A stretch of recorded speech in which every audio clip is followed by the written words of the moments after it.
जय गुरुदेव।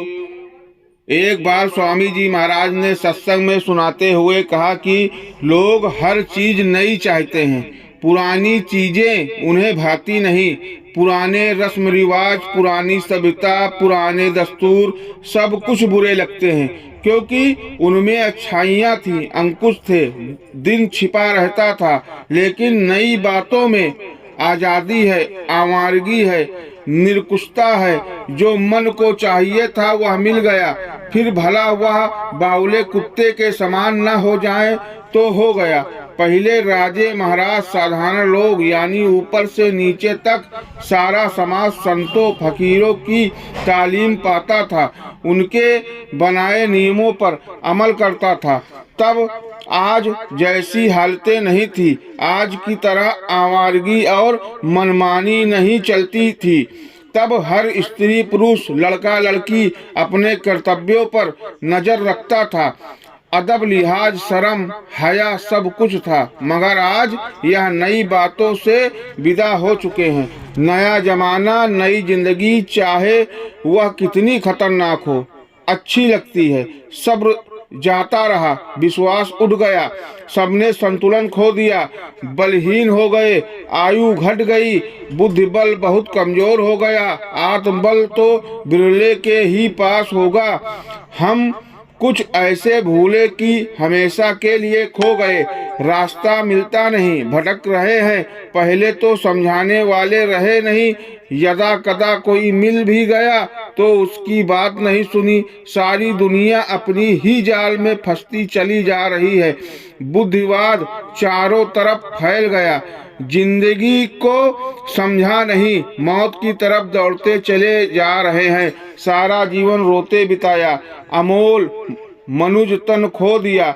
जिसे देखो वह अपनी किस्मत को, भाग्य को कोसता है, मगर वह जानता नहीं कि किस्मत खोली भी जा सकती है। चाबी संतों के पास है, उनके पास जाना होगा। पहले मांस मदिरा सेवन करने वालों को राक्षस कहते थे, पर आज तो ब्राह्मण कहे जाते हैं। बड़े आश्चर्य की बात है कि सारी दुनिया मांसाहारी हो गई है। आज के युग के इंसान कहे जाने वाले लोगों, क्या इंसानियत इसी को कहते हैं? क्या उन जीवों को और उनकी माताओं को दर्द नहीं होता? तुमने अपने वास्ते तो कानून बना लिए, मगर वे बेजुबान पशुपक्षियों की तरफ तुम्हारा ध्यान नहीं जाता। क्या वे परमात्मा के नहीं? तुम्हें मालूम नहीं कि कुदरत और परमात्मा का कानून उन बेजुबानों के लिए भी अटल है। ए इंसान, तू अपने लिए तो दया और रहम को सीख मांगता है, पर उन पर छुरियां चलाते तुझे दया रहम नहीं आती।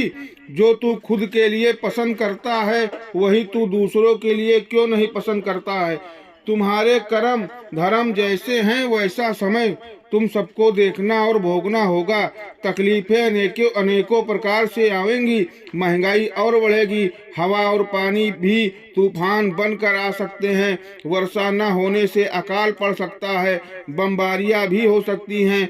न जाने किन किन मुसीबतों का सामना करना पड़ेगा, यह आने वाला समय तुमको बता देगा। इस वास्ते हम आप लोगों को चेतावनी देते हैं और बचने के रास्ते बताते हैं। अगर बचना चाहते हो तो आओ, उन रास्तों को मालूम करके आप अपने को बचा लो।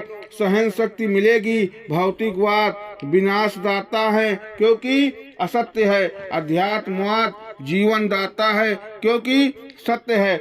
अगर तुम्हारा कानून सच्चा हो सकता है इस प्रजा के लिए, तो ऋषि महापुरुषों का भी कानून सच्चा है।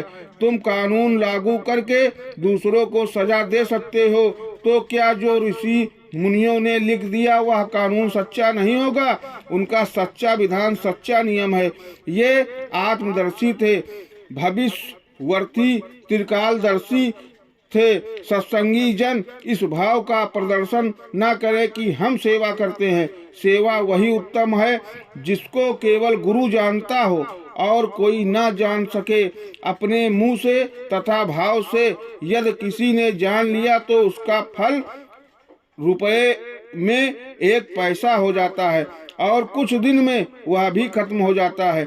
जिन मनुष्यों की कमाई ठीक नहीं है उनकी वाणी भी शुद्ध न होगी, मन भी शुद्ध न होगा और वह आदमी साधन नहीं कर सकेंगे। कमाई नेक होनी चाहिए। जो लोग धन कोष को गलत तरीकों से जमा करते हैं और परमार्थ में भी पड़े हैं, उनका सत्संग में पड़ा रहना तो ठीक है, परंतु परमार्थ नहीं बनेगा। सत्संग सदा पारस है। हिंदू धर्म दया का धर्म था, हिंदू धर्म ईमान धर्म था। यह तो एक शक्तिशाली धर्म था, उसको टुकड़ों में बांट दिया और विभिन्न प्रकार के मतभेद पैदा कर दिए। अब एक दूसरे पर हमला करते हैं। क्या ही हिंदू धर्म है? क्या यही हिंदू धर्म है? मुसलमान फिर भी अच्छे हैं कि जहाँ सुना इस्लाम खतरे में है सब एक हो जाते हैं।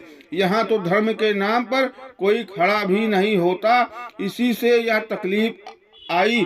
पास रहने वाले हमेशा चौकन्ना रहो, सतर्क सावधान रहो। जिले में 2-4 आदमी खुड़बुड़ करते हैं, हम उनको जानते हैं। ऐसा मत समझो कि हम नहीं जानते हैं। हम बता दें तो वह आपको पूछेंगे नहीं।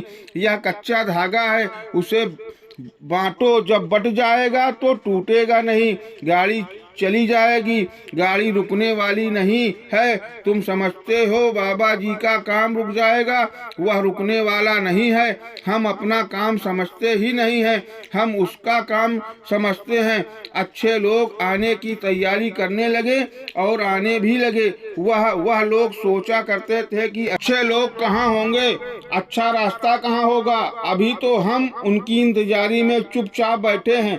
राम रावण की बात तो पीछे आएगी, पहले इकट्ठा हो जाएं। पहले मथुरा नाम इसका मथपुरी कहते थे, मथपुरी, जहां दूध और मक्खन बहता है। नए लोगों को नए महापुरुषों की जरूरत हमेशा पड़ती रही। अगर आपको मिल गया तो ठीक है, नहीं तो जरूरत पड़ेगी। किताबों में कुछ छिपाकर नहीं रखा है, पर हम भूल जाते हैं, झगड़ों में पड़ जाते हैं। बुद्ध को गुरु तो सभी होते हैं, लेकिन आत्मा का गुरु वह चेतन होता है, जड़ नहीं होता है। उन्होंने बहुत बड़ी कृपा की हम पर। हम उनकी दया को स्पष्ट नहीं बताना चाहते हैं, पर यह कहना चाहते हैं कि यह स्थान ऐसा स्थान हो जाएगा कि यहाँ करोड़ों लोग अपनी मनोकामना पूरी करेंगे। उसके लिए हमको कुछ बन जाना चाहिए। हम कामना करने लगे, आज इस रूप में है, थोड़े समय बाद दूसरा रूप हो जाएगा। आप सब नर नारी थोड़ा सा मेहनत कर दो, जोर लगा दो, तो जो रूप आज बिखरा दिखाई देता है वह मनमोहक बन जाएगा। मेहनत ही तो आपका स्वाभिमान है, यही तो शक्ति है। जितने लोग बैठे हैं इतना ही कर दें तो पता नहीं क्या हो जाएगा। मैंने पहले कहा था कि मथुरा शहर के नर नारियों को 2-4 लोग खराब नहीं कर सकते हैं, तो 1000 आदमी शरीफ भी बना सकते हैं। आप पुरानी हर बातों को दोबारा याद करो। कहने में कमी नहीं की है, तुम्हारे समझने की कमी है। जय गुरुदेव।